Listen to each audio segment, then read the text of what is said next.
wants to be part of this celebration. Maraming salamat po sa ating mga visitors at higit sa lahat sa mga kagisayahan, mga NDPs. Tonight, we witnessed the incredible impact of dedicated pastors whose faith and tireless work continue to teach and to touch lives and transform communities. To our NDP pastors, thank you for your unwavering service, your compassion, and your leadership. You are the pillars of faith guiding us through challenges into God's purpose for us all. Salamat po, mga ka-NDP.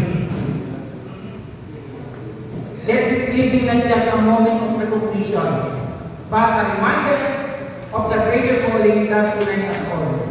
As we live here tonight, may we carry forward the spirit of appreciation, support, and love for one another, continually lifting up those who dedicate their lives to serve others.